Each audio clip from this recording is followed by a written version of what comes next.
Il y a du mieux. Il y a du mieux dans cette série qui est très disparate en termes d'avis. Il est vrai, hein, des fois ça plaît, des fois c'est vrai que c'est très ennuyant ou ennuyeux.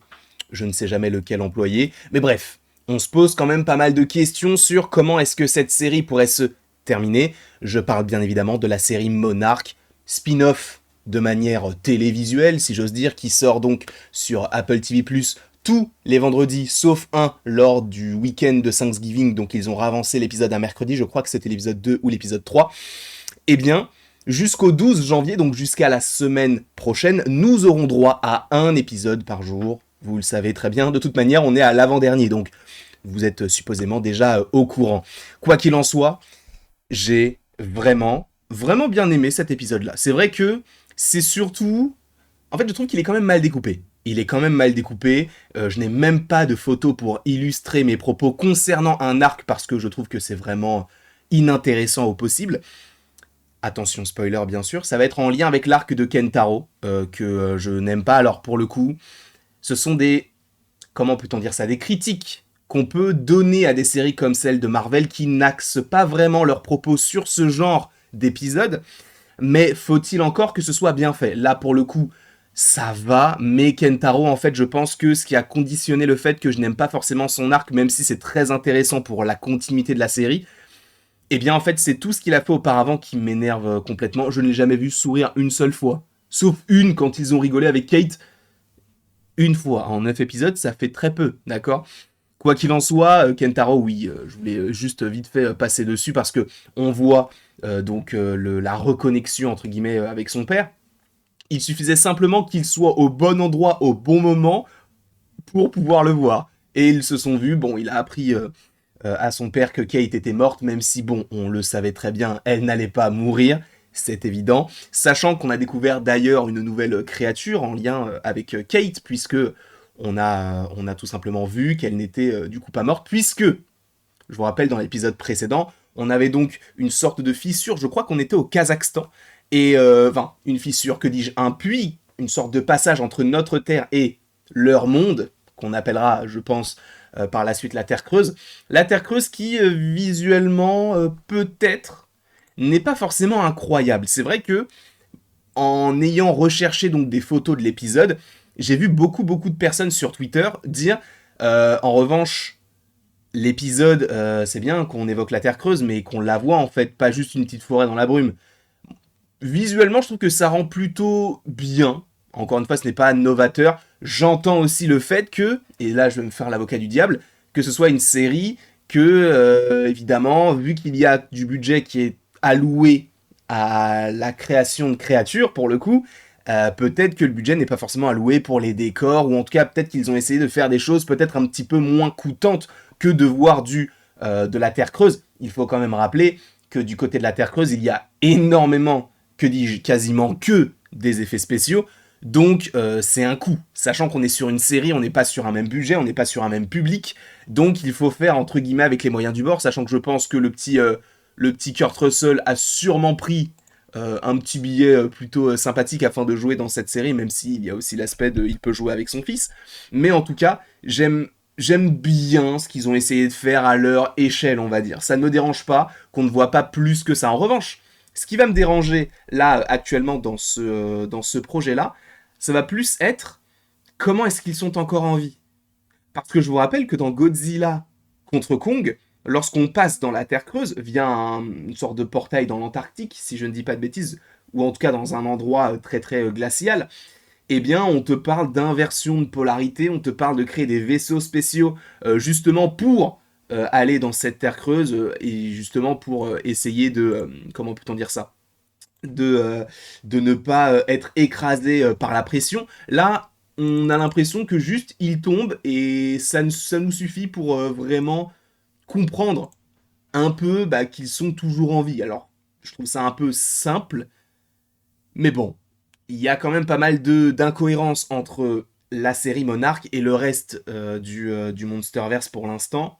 Donc on verra s'ils arrivent à raccrocher les wagons ou à voir s'ils vont essayer d'effacer un peu ce qu'ils ont fait dans les films. Quoi qu'il en soit, on a parlé de la Terre creuse, on a parlé de Kentaro. Parlons un petit peu de Lee, puisqu'on le voit donc dans, encore une fois, deux temporalités, et on comprend pourquoi est-ce qu'il est si vieux et pourquoi est-ce qu'il est si bien conservé, parce que Lee Shaw a été l'un des sujets d'une expérience qui visait donc à rentrer dans cette terre creuse, et il y est resté pendant 20 ans. Sauf qu'on comprend que le temps que tu passes dans cette terre creuse n'est pas le même que le nôtre. Un peu comme dans l'espace. Pour rappel, je crois qu'il y a une théorie, et ça a été prouvé, que si tu as des jumeaux, il y en a un qui reste sur Terre et un qui s'en va dans l'espace. Celui qui s'en va dans l'espace, lorsqu'il rentrera sur Terre, s'il passe, on va dire, allez, 3 ans ou allez, 5 ans dans l'espace, quand il reviendra, il sera plus jeune que son frère jumeau parce que le temps ne s'écoule pas de la même manière. C'est très très très particulier. Bah, de toute manière, la relativité du temps, hein, je ne vais pas vous apprendre ce genre de choses, mais en tout cas, c'est ce qui est établi.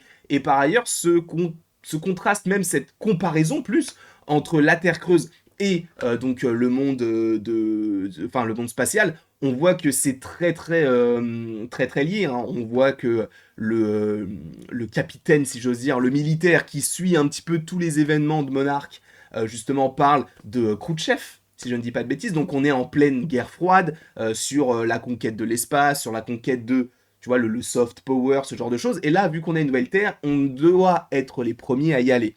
Donc c'est assez intéressant même de rajouter un peu cet aspect historique et de comparer un peu l'espace avec ce qu'il y a dans la Terre. Pour le coup, je trouve que c'est assez intéressant. En tout cas, on va découvrir que oui, il est bien conservé parce que 20 ans pour la Terre, ça a été peut-être, je ne sais pas, peut-être des semaines dans le monde de la Terre creuse.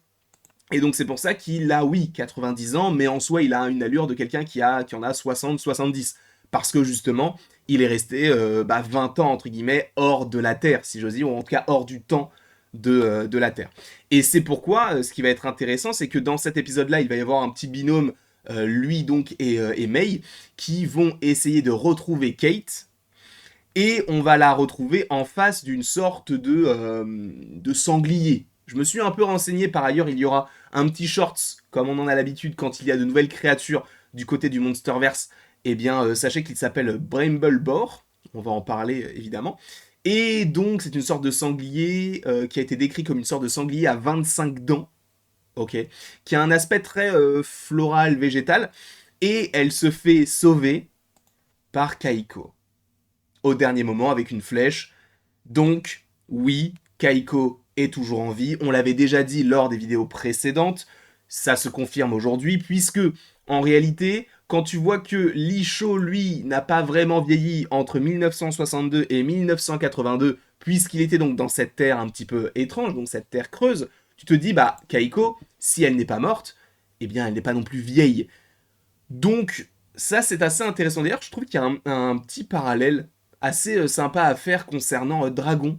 Dragon 2 notamment, puisque bah, on va découvrir eh bien, de nouveaux humains qui arrivent à vivre avec les monstres. Et du coup, ça m'a fait un petit peu penser à ça, notamment à la mère d'Harold, qui, moi, m'a fait penser à Kaiko dans cette situation. Donc, je trouve qu'il y a des choses à refaire. Kentaro m'énerve un petit peu. Mei, elle m'énerve aussi, mais heureusement qu'on essaie de la mettre un petit peu de côté. Le fait de voir Kaiko qui a survécu, c'est très intéressant. Donc oui, on va la revoir, supposément. Ce serait même très intéressant encore de la revoir du côté des films. Parce que moi, c'est un personnage que j'aime beaucoup. Donc j'aimerais bien en plus qu'il y ait le rapprochement avec le père, sachant que ce qui, je pense, va être intéressant, et ça je pense qu'on en parlera dans une autre vidéo, c'est pourquoi est-ce que Hiro fait tout ça.